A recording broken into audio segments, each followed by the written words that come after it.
Well, this, our trade war segment. Our favorite topic. Yeah, our favorite topic. It's ridiculous because, first of all, they've already capitulated many times over at this point, and it's just kind of egg on the face at this point. It just feels like, all right, picked a fight you couldn't really end. Yeah. And now you're seeing the repercussions of it.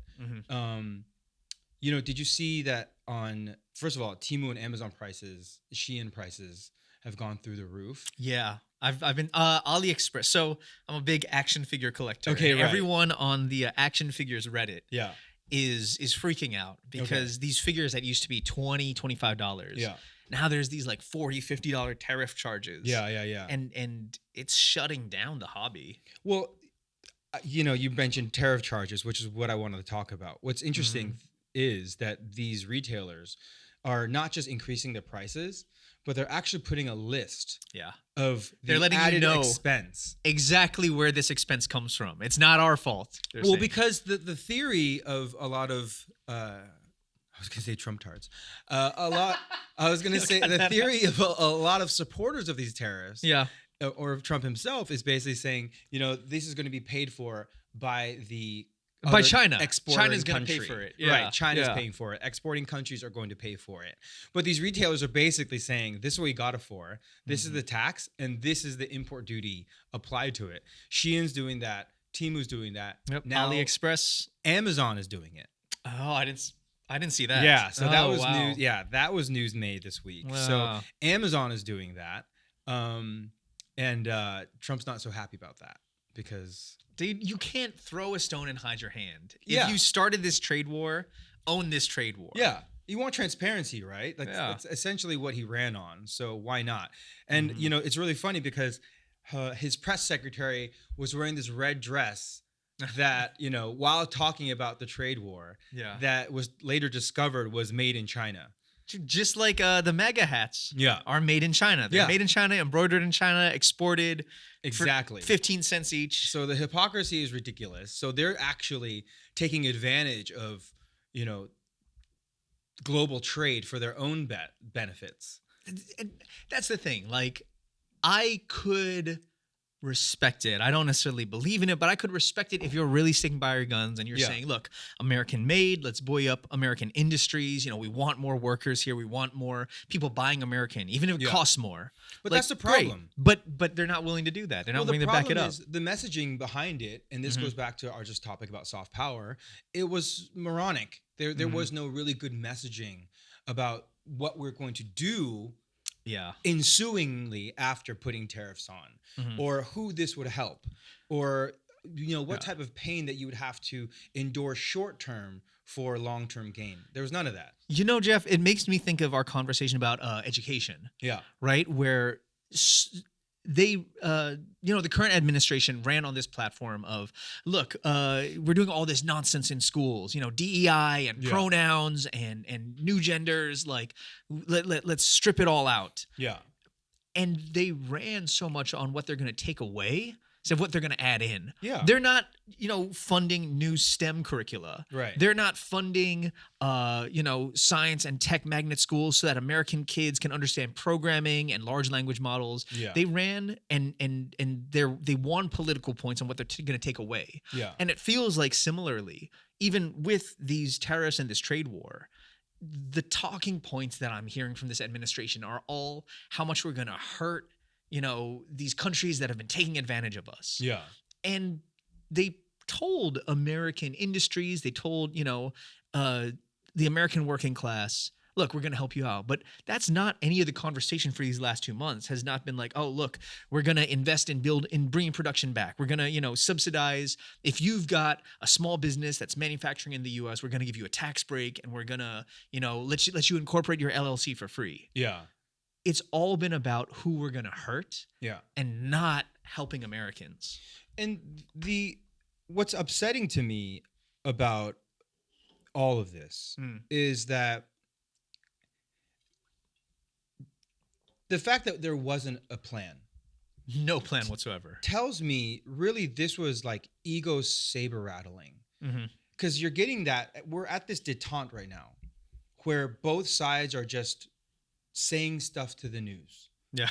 Right? They're not meeting. Mm-hmm. Right? China and the US, there have been no high-level talks, despite what Trump said. And once Trump says, oh, yeah, we're going to make a deal, China says, no, we're not. Yeah. Like, what are you talking about? We're not doing that. We'll never back down.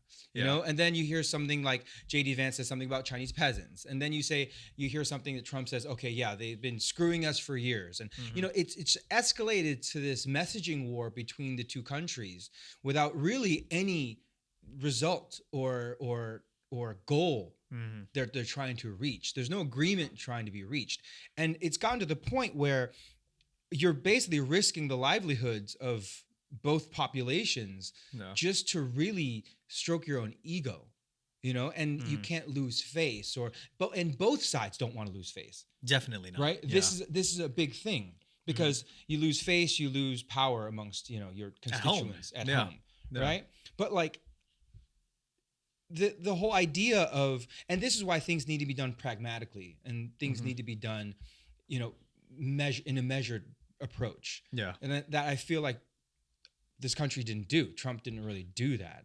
And now we're in this mess where someone has to quote unquote cave, or someone has to look like they capitulated at some point. And I just don't know. I don't know the end to it. And I feel like China's like, all right, fine, let's go. Let's see it. Like, let's see how long you guys can suffer. China's ready to push this line. Yeah. Like, they're ready to hold the line. And yeah, it's not great for them. But as we've talked about before, it's worse for our populace. Okay. And also, I'm not sure if you saw some of the, let's say, social media posts coming out of China as it pertains to the trade war. So there was a middle-class Chinese guy who created this viral post that I saw.